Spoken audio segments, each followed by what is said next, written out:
Сегодня Криштиану Роналду вернется в прошлое и переиграет все свои чемпионаты мира. Португалец — единственный игрок в истории, который забивал на 5 разных мундиалях, но так и не выиграл заветный трофей. И сегодня с этим нам будет помогать колесо фортуны. Наше сегодняшнее путешествие мы начинаем на чемпионате мира в Германии в 2006 году. Этот чемпионат является самым успешным в карьере Криша с точки зрения командного результата. Совсем молодой Роналду играл бок о бок с Луишем Фигу и Деку. В полуфинале Португалия уступила Франции 0-1, а в матче за третье место проиграла Германии 1-3. Роналду сыграл 6 матчей и забил 1 гол с пенальти Ирану. Посмотрите, какой я патч достал, господа, и это на каждый чемпионат мира нас ждут оригинальные составы. Такой рубрики вы не увидите ни у кого на канале, поэтому нам до 1 миллиона подписчиков осталось буквально пару тысяч. Подпишитесь, пожалуйста. Молодой 21-летний Роналду слева с рейтингом 87, Паулетта 85, Луиш Фигу справа, о чем я говорил в начале этого ролика. Под ними Деку 28-летний, в центре поля Маниша и Каштинья, замечательная линия обороны и легендарный Рикардо на рамке. Блин, как сейчас помню лето, я у бабушки, Евро 2000 и голы Нуну Гомеша за сборную Португалии. И вот так выглядела группа сборной Португалии на Евро 2006. Это была Мексика, Португалия, Иран и Ангола. Первый матч нас ждал против Анголы. Без сюрпризов португальцы здесь расправляются со своим соперником 1-4. Роналду забил. И будем честны, группа не самая мощная, должны выходить с первой строчки. Матч против Ирана заканчивается непростой победой со счетом 1-0. Решающий гол забил Луиш Фигу. И как вы понимаете, и для нас, и мексиканцев последний матч — это просто формальность, которая заканчивается 0-0 ничьей. После группового этапа лучшие бомбардиры — это Рут ван Нистелрой, Мирослав Клозе и Лука Тони. По ассистам ни для кого не удивление Ариен Роббен. В 1/8 мы попадаем на Сербию и вылетаем после 2 забитых мячей от балканцев. Роналду на этом чемпионате сыграл все матчи, сделал 1 ассист и забил 1 гол. Совсем недавно я снимал ролик про футболиста Манчестер Юнайтед Амира Ибрагимова, но, к сожалению, в матче за сборную Георгий его не выпустил. Но есть большие надежды, что в матче сборной России против Буркина-Фасо эта ситуация изменится, и мы увидим Амира в деле за нашу национальную команду. Сделать просмотр этого матча более увлекательным, а также всех матчей чемпионата мира помогут наши старые добрые друзья, ссылку на которых ты найдешь в закрепе. Именно там, господа, всех вас ждут вот эти замечательные бонусы. Ссылка на наших друзей именно там, а мы продолжаем. Дальше нас ждет 2010 год и остановка в Южноафриканской Республике. Здесь Роналду приехал уже в статусе безоговорочного лидера и капитана сборной. Португальцы вышли из тяжелой группы с Бразилией, Кот-д'Ивуаром и КНДР, но в первом же раунде плей-офф наткнулись на будущих чемпионов Испанию и уступили 0-1 из-за гола Давида Виллии. Криш на этом чемпионате сыграл 4 матча, забил всего лишь 1 гол в разгроме КНДР 7-0 и 1 ассист. А колесо фортуны нам сегодня будет либо помогать, либо усложнять, либо вносить немножечко абсурда, и у нас травма главного партнера. И вот смотрю я на наш состав на этот чемпионат, и у меня определенные мысли в голове возникают, что в прошлом было поинтересней. Знакомые лица, здравствуйте. Да здесь на самом-то деле сплошь и рядом россыпь знакомых товарищей, вот только кто здесь главный, ну по рейтингу, естественно, сейчас кого-то будем выбивать. Это либо Карвальо, либо Пепе. И как будто бы что-то здесь явно сильно не изменилось. Вот такая группа, как я уже и говорил. И первый матч у нас был против сборной Кот-д'Ивуара, который мы не без проблем выигрываем. Блин, а здесь еще и сенсация: сборная КНДР выигрывает у бразильцев. И мы в свою очередь тоже проигрываем этой супер топ команде. И в итоге в последнем туре за выход из группы будем биться с бразильцами, кто бы мог подумать. На 13-й минуте Робиньо открыл счет, потом Мирейлиш на 35-й и Криштиану Роналду на 65-й выводит бразильцев в 1/8. Где мы волею судьбы попадаем на испанцев. И здесь выдался сумасшедший матч. Давид Вилли открывает счет, Мирейлиш сравнивает его, Лицен выводит вперед, Давид Вилли переводит на 83-й минуте этот матч в дополнительное время, где Иньеста и Симао 2 мяча забивают друг другу, и Мирейлиш забивает решающий гол, который выводит португальцев в четвертьфинал, где мы попадаем на итальянцев. Но здесь чудо не случилось, несмотря на быстрый гол, а Роналдо все-таки сильнее оказалась сборная Италии в дополнительное время. После группы забыл топ-скореров глянуть, но давайте сейчас посмотрим. Это и Квинта, Камаранези и Рибери наколотили по 5 в 5. Ну и, конечно же, Мирослав Клозе. По ассистам, кроме Андрея Пирла, вот этого парня я даже произнести не смогу, пожалуй. Но Роналду, смотрите, рядышком был. И здесь, конечно, выступление очень мощное. 5 матчей, 3+3 делает Криштиану Роналдо. Следующая остановка нас ждет в Бразилии в 2014 году, где сборная Португалии в групповом этапе не вышла и заняла только 3-ю строчку. Это был самый провальный турнир для сборной. Криштиану приехал на Мундиаль с недолеченной травмой колена. После жесткого поражения от Германии 0-4 в первом тайме команда так и не смогла прийти в себя. Из-за худшей разницы мячей Португалия пропустила вперед США и покинула Бразилию сразу после группы. Статистика Роналдо на том чемпионате: он сыграл 3 матча и забил 1 гол Ганни и всего лишь 1 ассист. И несмотря на сумасшедший рейтинг Роналду уже в возрасте 29 лет, мы прекрасно понимаем, что в целом состав команды мог бы быть и получше. Вспоминаем гол Эдера в финале чемпионата Европы, переход в московский, если я не ошибаюсь, Локомотив. В общем, вот такая команда. А как вам такое, господа? В любом случае нас ожидает колесо фортуны, и я надеюсь, в этот раз будет улучшение. Это внезапный прайм Роналду. И вот такой нас состав ожидает с 99-м Роналду, у которого все статы выкручены на максимум. 12 лет назад португальцы не смогли в реальном футболе выйти из этой группы. Да и здесь тоже начинаем не самым приятным образом, сливаем немцам 2-0. И судя по тому, что американцы выиграли у Ганны, необходимо выигрывать все оставшиеся игры. Но сборной Криштиану Роналдо не удается переиграть сборную Соединенных Штатов Америки. И это какая-то фантастика, но Ганна выигрывает у немцев, и тем самым получается, что мы сейчас практически ни от чего не застрахованы, просто надо побеждать Ганну. Ну и здесь прайм Роналду все-таки нам тоже не помог, несмотря на победу над африканцами, которая, как я вам и говорил, ничего не дает. И, блин, опять разница забитых мячей с американцами не позволяет, блин, 3-я строчка. Игра что-то знает. А вот здесь немного мурашек для моей кожи. Дидье Дрогба и Александр Киржаков делят 1-ю строчку. А еще Марио Балотелли, Эзекиэль Лавези и Самарас из Греции. По ассистам после группового лучший Джеймс Милнер. И я думаю, что вы со мной все согласитесь, какие охрененные патчи и какая охрененная рубрика для вас прямо сейчас. Но какого черта у меня нет возможности мотнуть эту всю историю до финала? Это очень обидно, но и на том огромное спасибо разработчикам за возможность такой шикарной рубрики. А теперь, возможно, самое интересное. Чемпионат мира 2018 в России. Португальцы дошли до 1/8 финала.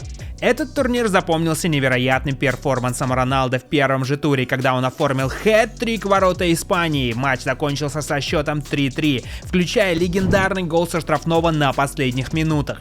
Однако в 1/8 финала Португалия попала на очень прагматичный Уругвай с дуэтом Суарес-Кавани и уступила 1-2. Статистика Криша с 2008 года в России: 4 матча и 4 забитых мяча. И вот тут, на мой взгляд, нас ждала одна из самых сильных сборных Португалии — Фернандеш, Бруно.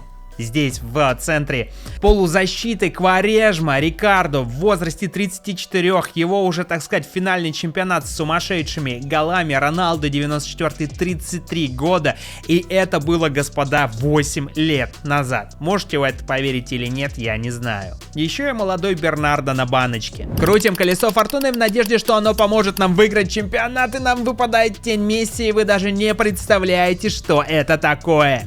Если что, господа, эта идея полностью нейросети. Я здесь ни при чем. Она предложила немножечко абсурда добавить в эту историю, но ради прикола, конечно же, я согласился, но не думал, что это выпадет. Роналдо в сборной, блин, Аргентины вместе с Месси. Напишите прямо сейчас в комментариях, стоит ли добавлять такие абсурдные челленджи. В любом случае, видосец развлекательно-познавательный. Вспоминаем, что было в прошлых чемпионатах, и кайфуем от FIFA и всех ее проявлений. Нигерия, Исландия, Хорватия в группе.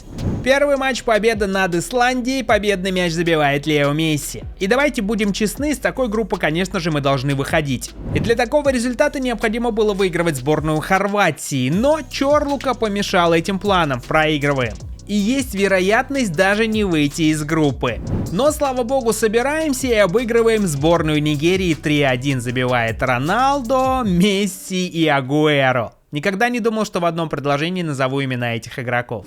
И в 1/8 мы попадаем на сборную Франции. Также хочется отметить и лучших бомбардиров этого чемпионата после групповой стадии: Томас Мюллер и Александр Митрович. Также вот тут Федор Смолов совсем рядышком. По ассистам лучший Джордан Хендерсон.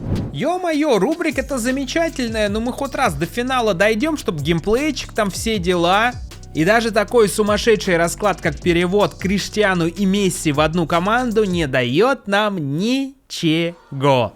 И мы сразу же собираем вещи, прыгаем в поезд и едем на чемпионат мира в Катаре, где португальцы дошли до 1/4. Это был самый драматичный чемпионат мира для Роналдо. По ходу турнира он потерял место в стартовом составе и начинал матчи плей-офф на скамейке запасных. Португалия разгромила Швейцарию в 1/8 6-1, но в четвертьфинале, к удивлению всех, уступила главной выскочке турнира сборной Марокко 0-1. Кадры плачущего Криштиану в подтрибунном помещении стали одним из главных символов того чемпионата. Криштиану сыграл 5 матчей и забил всего лишь 1 гол с пенальти Ганни. И тут мы возвращаемся из 26-й AFC в FIFA 23-ю, господа, и видим вот такой сумасшедший состав. К сожалению, уже покойный Диего Жота. Да и весь состав выглядит просто феноменально, наверное, самый сильный за все чемпионаты. На банке молодой Ляо, Сильва, Мендеш, Маутиньо, уже, так сказать, опытный товарищ, Гедеш, совсем юный Феликс, 23 года, Ренату Санчеш, все еще подающий надежды, Тринкао Франциско, команда просто сумасшедшая, ну и, конечно же, 22-летний Витинья.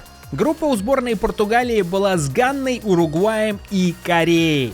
Первый матч был против сборной Ганны, и здесь, к сожалению, тоже не удается побить проклятие для Роналдо. 2-2. Все-таки очень сложно будет выиграть золотой трофей этого мундиаля. Корея, в свою очередь, победила Уругвай и вышла на первую строчку в группе. Дальше нас ждал матч против сборной Уругвая, и здесь тоже не удалось вырвать победу. И ситуация, если честно, не самая плохая, просто необходимо выиграть в последнем матче.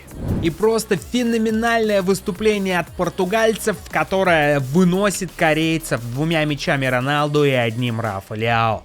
И тем самым сборная Португалии выходит со второй строчки в 1/8. Где попадает на сборную Бразилию Неймара. И это просто была феноменальная заруба. Травма Маркиньоша в самом начале, потом на 50-й минуте гол Фабиньо. Роналдо через 13 минут отвечает, до времени ничего не помогает выяснить. Я даже уже слова не знаю, как правильно подобрать. Увидел незабитый гол с пенальти Неймара, забитый Роналдо, и это все решило. По пенальти 3-4 Португалия идет дальше. И мы близимся к рекорду, который хотелось бы поставить и выйти в финал. Но мы попадаем на хорватов. И несмотря на незабитый пенальти от Криштиану Роналдо на 37-й минуте, Бруно берет все в свои руки и вытаскивает на своем терпении сборную Португалии, как он это делает и с Манчестером.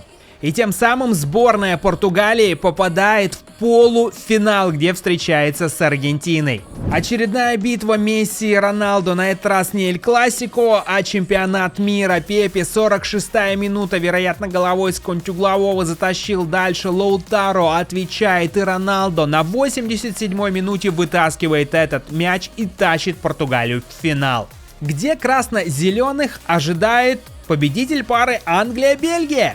Это было действительно феноменальное и лучшее поколение бельгийцев. Азар, Лукаку, Ванекин, Де Брюйне, Тилеманс. Я думаю, дальше перечислять бессмысленно, вы все эти фамилии прекрасно знаете. Нас ждет финал, в котором команды будут бороться вот за этого красавчика. А вот это, если честно, подстава. Я не хотел сам играть и для честности, распределить, но, к сожалению, здесь отдельная часть и нельзя. В 26-й я могу поставить, что комп играл против компа, здесь хрен, и именно здесь мы выходим в финал. Но придется играть тогда, а что остается-то? И это все с того момента, как я не играл в 23-ю FIFA. Это примерно год 3-4. Ну, с момента, как она, собственно говоря, ушла на второй план и вышла EAFC. Ёма, а вы знаете, она поприятнее ощущается, правда? Ух, Руй Патрисио спасает наши булки. Дрис Мертенс! И господин КГБ KDB, надеюсь, здесь нас не расстроит. Он нас расстраивает именно здесь. Ни хрена себе, на максимальной сложности что залетает в 23-й фифе на мат Кевина Д. Брюйне. Ну как же так, а? Мне кажется, что это слишком дальняя дистанция, но давайте попробуем. Тут же еще и тайм-финишинг был. Ух! Ой, привози, КД Назар и Руй Патрисио сейвит. Канцело, оп, разворачивается. Здорово. Ну что-то здесь можно наверняка выдумать. Может, с углового удастся расчехлить. Какой сейв Куртуа, Роналдо нет. Вот такая статистика после первого тайма. Поддавливаем сборную Бельгии. Должна же быть какая-то возможность. Сильва крутанул здесь. И 1-1. Шикарный гол сборной Португалии. Мы возвращаемся. Ой-ой-ой, Руй Патрисио.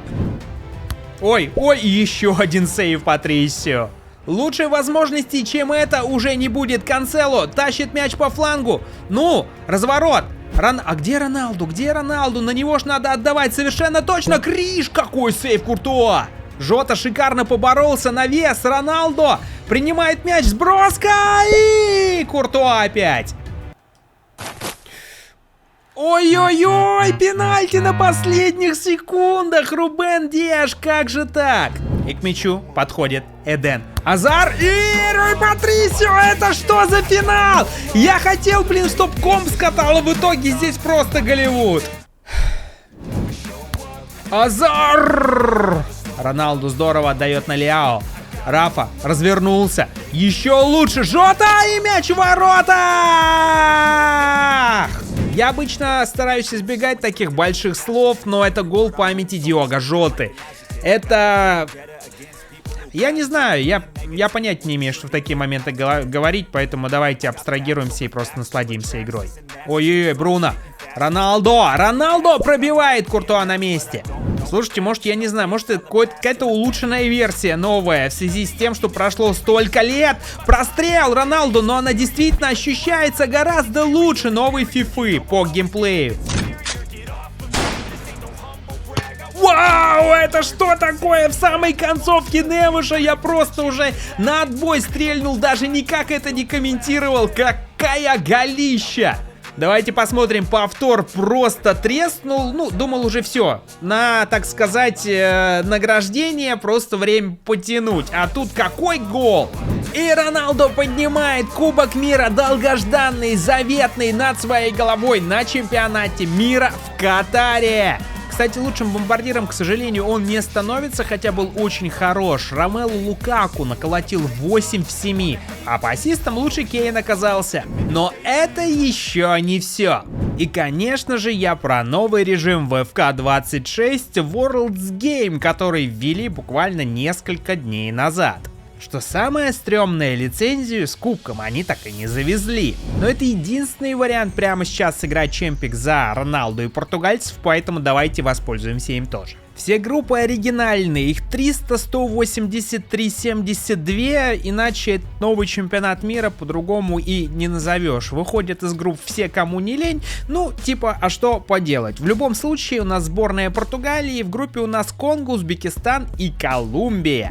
И в первом противостоянии со сборной Узбекистана португальцы выигрывают со счетом 3-1. Я уже несколько дней записываю этот ролик, потому что уж очень много всего и забыл вам показать, уже просто запарился, забыл показать состав. Посмотрите, у португальцев, ну это же просто космос, и на мой взгляд один из самых сильных за все время, которое было у нас в этой рубрике. После победы над Узбекистаном мы выходим на первое место в группе вместе с колумбийцами. И против них мы играли наш следующий матч. И сразу же напрашиваются шуточки про колумбийский. Но я произносить этого на ютубе не буду, потому что канал могут приговорить, особенно в свете последних событий. 0-2 победа. А последние события знают те, кто подписан на мою тележку, ну и тут вкратце расскажу. Мне прилетел страйк за пропаганду суицида. мне прилетел. Пока мои веселые истории о жизни на ютубе говорят о том, что у нас не самые простые времена во всех смыслах, португальцы на первой строчке после 2 туров. И матч против африканцев не оказался для нас чем-то сложным. Роналду аж 2 забил. И, к сожалению, в новом этом дополнении потрясающем, посмотрите, как Кубок Мира выглядит, если вы не видели. Блин, eSports, почему вы не можете сделать по-человечьи? Ну почему?